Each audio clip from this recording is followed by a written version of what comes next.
चलिए मित्रों, शुरू करते हैं हम अपना आज का करंट अफेयर। देखते हैं हमारी आज की जितनी भी महत्वपूर्ण खबरें हैं सभी पे विस्तार से चर्चा और विश्लेषण करते हैं। हमारी पहली न्यूज़ है, वन घोषणा पत्र आकलन 2025 रिपोर्ट जारी की गई। यह रिपोर्ट फॉरेस्ट डिक्लेरेशन असेसमेंट ने जारी की है। इस रिपोर्ट में इस तथ्य को रेखांकित किया गया है कि विश्व 2030 तक वनों की कटाई को शून्य करने के लक्ष्य को हासिल करने से पीछे है। इस रिपोर्ट के मुख्य बिंदुओं पर एक नजर डालते हैं।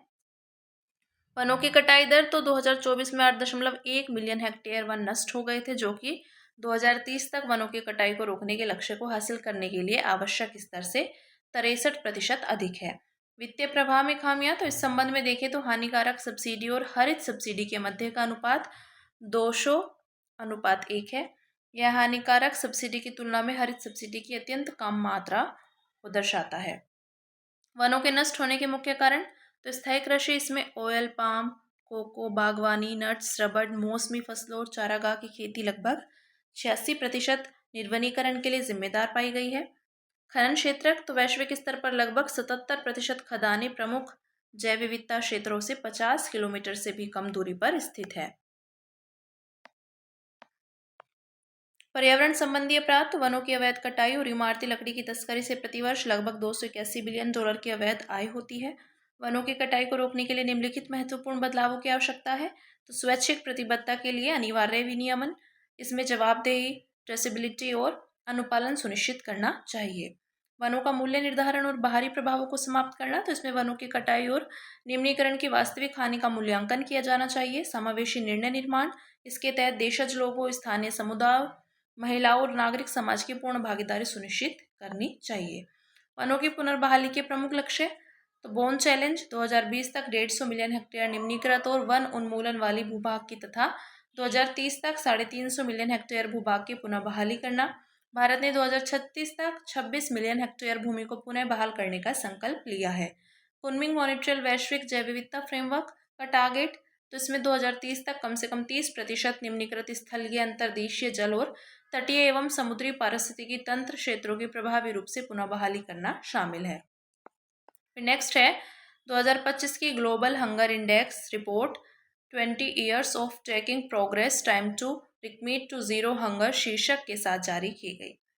यह रिपोर्ट आयरिश मानवतावादी संगठन कंसर्न वर्ल्ड वाइड जर्मन सहायता agency wealth hunger hill for institute for international law of peace and armed conflict द्वारा प्रकाशित की गई है। इसके मुख्य बिंदुओं पर एक नज़र डालते हैं। तो वैश्विक भुखमरी में 2016 के बाद अत्यधिक कम गिरावट आई है। इस दिशा में प्रगति रुकने से 2030 तक शून्य भुखमरी के लक्ष्य का हासिल होना मुश्किल हो गया है। सूचकांक में भारत 130 देशों में से 102वें स्थान पर है। भारत का जीएचआई स्कोर 25.8 है, जिसे गंभीर श्रेणी में रखा गया है। भुखमरी संकट के लिए जिम्मेदार कारक, तो संघर्ष यानी प्राथमिक कारक, खाद्य प्रणाली को नष्ट कर रहे जलवायु परिवर्तन और पर्यावरणीय आघात, मुद्रास्फीति और मुद्रा के अवमूल्यन सहित आर्थिक अस्थिरता, मानवीय आधिकारिक विकास सहायता में कमी, आय असमानता आदि। ग्लोबल हंगर इंडेक्स के विषय में देखते हैं, तो यह एक उपकरण है जो वैश्विक, क्षेत्रीय और राष्ट्रीय स्तर पर भुखमरी को मापने और उसे ट्रैक करने का काम करता है। जीएचआई स्कोर 0 से 100 के बीच होता है, जहां 0 सबसे अच्छा संभव स्कोर यानी शून्य भुखमरी है, वहीं 100 सबसे खराब अत्यधिक भुखमरी है। ये 4 संकेतकों व वैल्यूज पर आधारित होता है। अल्पोषण, तो अपर्याप्त कैलोरी सेवन, बाल ठिगनापन, 5 वर्ष से कम आयु के बच्चे जिनकी उम्र के हिसाब से लंबाई कम है। बाल दुबलापन, तो 5 वर्ष से कम आयु के वे बच्चे जिनका लंबाई के हिसाब से वजन कम है। और शिशु मृत्यु दर, वे बच्चे जिनकी उनके 5वें जन्मदिन से पहले मृत्यु हो जाती है। फिर नेक्स्ट है भारत में हाथियों की स्थिति। हाथियों का डीएनए आधारित समकालिक अखिल भारतीय आबादी अनुमान 2021 से 25 रिपोर्ट जारी की गई। तो SAIEE भारत में हाथियों के डीएनए आधारित पहली गणना है। यह गणना पर्यावरण, वन और जलवायु परिवर्तन मंत्रालय के प्रोजेक्ट एलिफेंट के तत्वाधान में से भारतीय वन्यजीव संस्थान द्वारा की गई है। रिपोर्ट के मुख्य बिंदु देखते हैं, तो इसके अनुसार एशियाई हाथियों की कुल आबादी 22,446 है।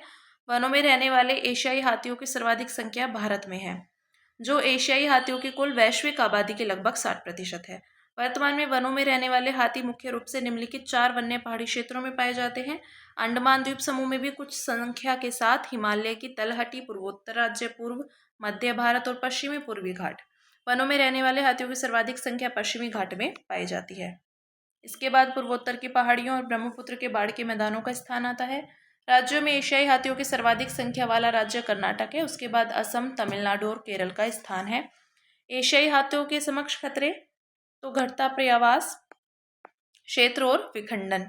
हाथियों की आबादी पश्चिमी घाट में सभी जगह पाई जाती थी, लेकिन वाणिज्यिक बागानों, कॉफी और चाय के विस्तार, आक्रामक पादपों के प्रसार, कृषि भूमि पर बाड़ लगाने, मानव अतिक्रमण और तेजी से बढ़ती विकासात्मक परियोजनाओं जैसे भूमि उपयोग में बदलाव के कारण उनकी आबादी अलग थलग हो रही है। मानव हाथी संघर्ष तो ये घटनाएं मध्य भारत और पूर्वी घाट में तेजी से बढ़ रही है। रेखीय अवसंरचना तो सड़कें, रेलवे लाइन और बिजली की तारें वनों में मौजूद वन गलियारों को बाधित करती है। इससे हाथियों को अपने प्राकृतिक रास्तों को पार करने में समस्या होती है और कई बार वे करंट लगने या ट्रेन वाहनों से टकराने के कारण भी मर जाते हैं। सिफारिशें इनमें वन्य गलियारों और कनेक्टिविटी को मजबूत करना, पर्यावास की पुनः बहाली करना, संरक्षण रणनीतियों में आवश्यक सुधार करना और विकास परियोजनाओं का शमन करना आदि शामिल है। एशियाई हाथियों के विषय में देखते हैं तो यह एशिया महाद्वीप पर सबसे बड़ा स्थलीय स्तनपायी है। ये 13 देशों में शुष्क से लेकर आर्द्र वन और घास के मैदानों में पाए जाते हैं। विशेषताओं की बात करें तो ये जटिल सामाजिक संरचना वाले समूह में रहते हैं, जिसका नेतृत्व सबसे बुजुर्ग मादा हथनी करती है, जिसे स्थानीय लोग कुल माता भी कहते हैं। किसी भी स्तनधारी की तुलना में इनका गर्भकाल सबसे लंबा होता है, जो 22 महीने का होता है। पारिस्थितिकी तंत्र में हाथियों की भूमिका तो इसमें सघन वनों में अन्य प्राणियों के लिए मार्ग बनाना, सूक्ष्म पारिस्थितिकी तंत्र का निर्माण करना तथा वन विविधता को बनाए रखते हुए बीज फैलाव करना आदि शामिल है। संरक्षण की स्थिति तो IUCN लाल सूची में एंडेंजर्ड वन्यजीव संरक्षण अधिनियम 1972 अनुसूची 1 में सूचीबद्ध, साइट्स परिशिष्ट 1 में सूचीबद्ध। फिर नेक्स्ट है भारत मंगोलिया राजनयिक संबंधों की स्थापना के 70 वर्ष पूरे हुए। इस अवसर पर दोनों देशों ने अपनी रणनीतिक साझेदारी की 10वीं वर्षगांठ भी मनाई। इस अवसर पर मंगोलिया के राष्ट्रपति की भारत यात्रा के दौरान कई महत्वपूर्ण समझौतों ज्ञापनों पर हस्ताक्षर भी किए गए। देखते हैं इनके विषय में। तो विकास सहयोग, दोनों देशों ने मंगोल ऑयल रिफाइनरी प्रोजेक्ट के प्रति अपनी प्रतिबद्धता दोहराई। इस प्रोजेक्ट को भारत द्वारा 1.7 बिलियन अमेरिकी डॉलर की ऋण सहायता से परिचालित किया जा रहा है।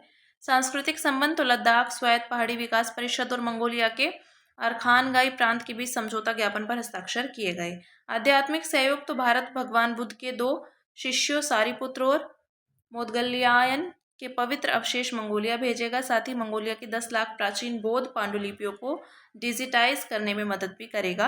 भारत नालंदा विश्वविद्यालय और गंदन मठ के बीच आध्यात्मिक संबंध भी स्थापित करेगा। अन्य तो मंगोलियाई नागरिकों को निःशुल्क वीज़ा प्रदान करना, तीसरे देशों के बंदरगाहों की क्षमताओं के माध्यम से व्यापार को बढ़ाना, यूरेनियम आपूर्ति श्रृंखला और महत्वपूर्ण खनिजों में सहयोग को मजबूत करना। भारत के लिए मंगोलिया का महत्व तो सामरिक महत्व है। मंगोलिया की सामरिक अवस्थिति भारत के लिए क्षेत्रीय स्थिरता और भू राजनीतिक संतुलन बढ़ाने में अत्यंत महत्वपूर्ण है। अंतर्राष्ट्रीय और विकास सहयोग तो दोनों देश मुक्त, खुले और नियम आधारित हिंद प्रशांत के साथ साथ बहुपक्षीय मंचों पर भी सहयोग के लिए प्रतिबद्ध है। ऊर्जा और आर्थिक साझेदारी तो मंगोलिया के पास कोकिंग कोल का विशाल भंडार है, जो भारत के इस्पात उद्योग के लिए उपयोगी साबित हो सकता है। भारत मंगोलिया संबंध तो द्विपक्षीय संबंध की बात करें तो राजनयिक संबंध 1955 में स्थापित हुए थे। रणनीतिक साझेदारी 2015 में स्थापित हुई थी। आर्थिक संबंध, कुल द्विपक्षीय व्यापार 2024 में 110.8 मिलियन अमेरिकी डॉलर रहा। सैन्य सहयोग, सैन्य अभ्यास जैसे नोमैडिक एलिफेंट और खान क्वेस्ट। फिर नेक्स्ट है IUCN विश्व संरक्षण कांग्रेस ने संकटग्रस्त प्रजातियों की IUCN रेड लिस्ट को अपडेट किया।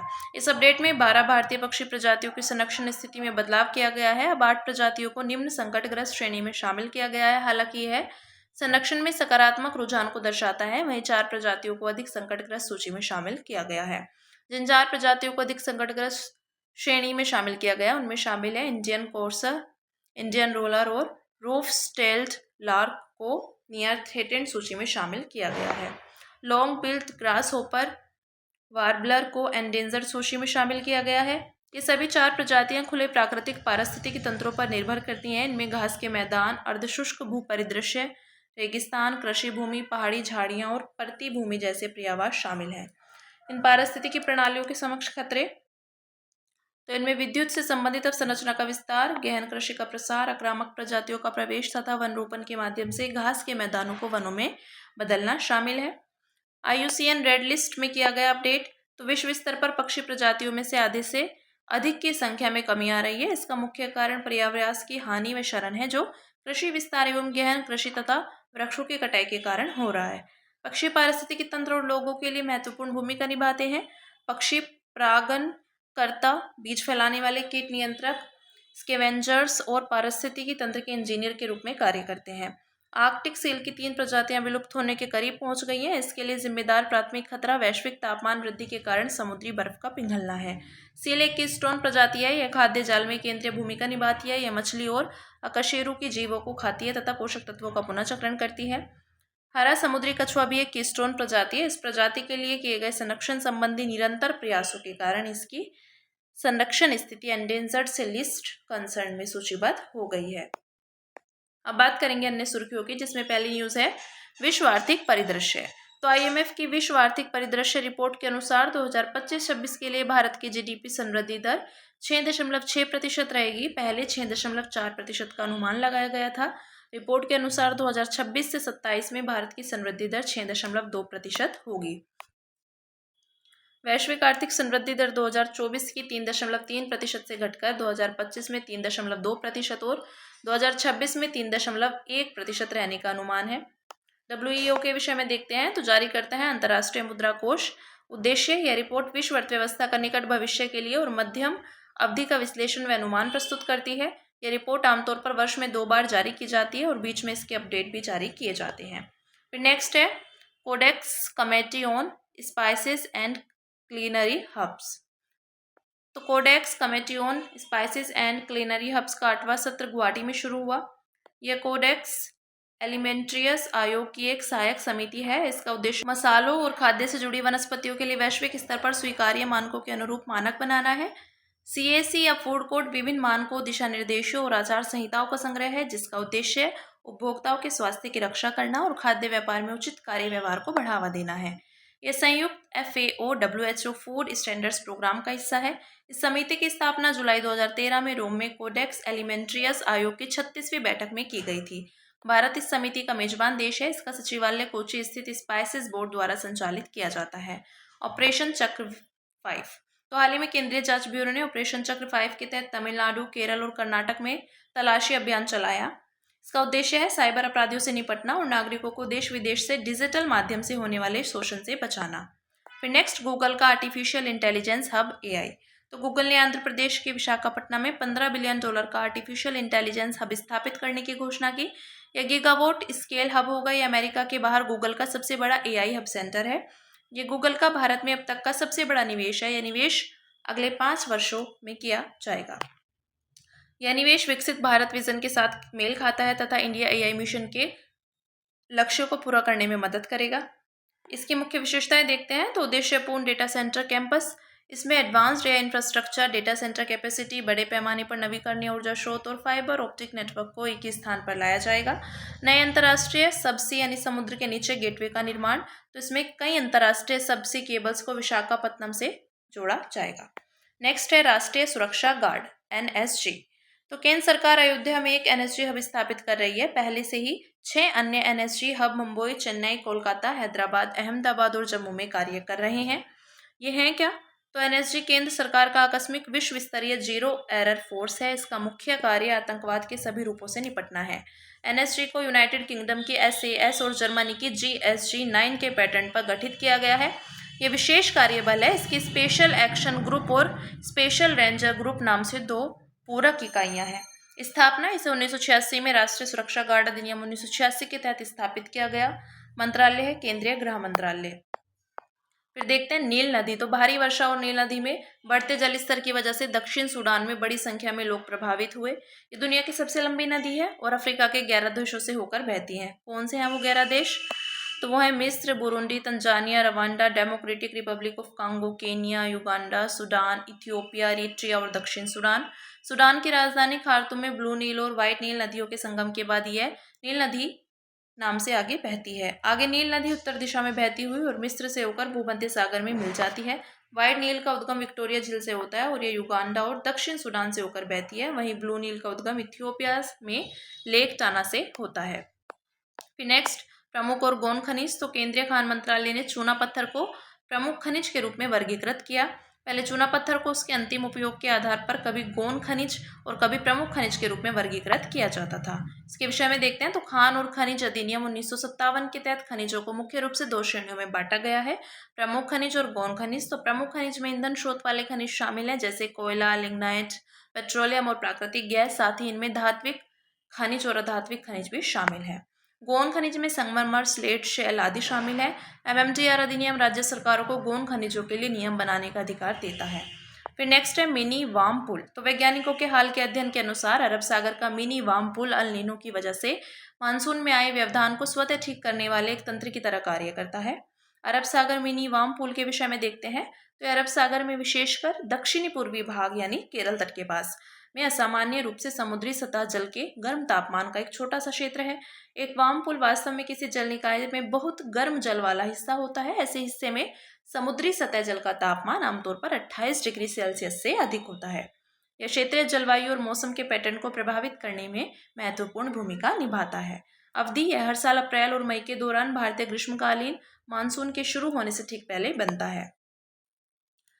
Legal information management and briefing system. तो ये केंद्रीय विधि और न्याय मंत्रालय ने legal information management and briefing system के तहत लाइव केसेस डैशबोर्ड लॉन्च किया। ये डैशबोर्ड न्यायालय में दर्ज मामलों का रियल टाइम डेटा विजुअलाइजेशन प्रस्तुत करेगा। इससे शीघ्र निर्णय लेने और विभिन्न मंत्रालयों के बीच बेहतर समन्वय सुनिश्चित होगा। इसके विषय में देखते हैं LIMBS मुकदमा की वेब आधारित निगरानी प्रणाली है। इसे केंद्र सरकार की मदद के लिए विकसित किया गया है। यह एक ऑनलाइन टूल है। इसके माध्यम से अदालत में दर्ज मामलों के निपटान होने तक पारदर्शी, प्रभावी और सक्रिय तरीके से किसी भी समय निगरानी की जा सकती है। ठीक है, ये बात की हमने legal information management and briefing system की। तो हमारी आज की जितनी भी महत्वपूर्ण खबरें थी हमने सभी पे विस्तार से चर्चा और विश्लेषण किया। अब इसी के साथ मिलते हैं कल अपनी नई खबरों के साथ।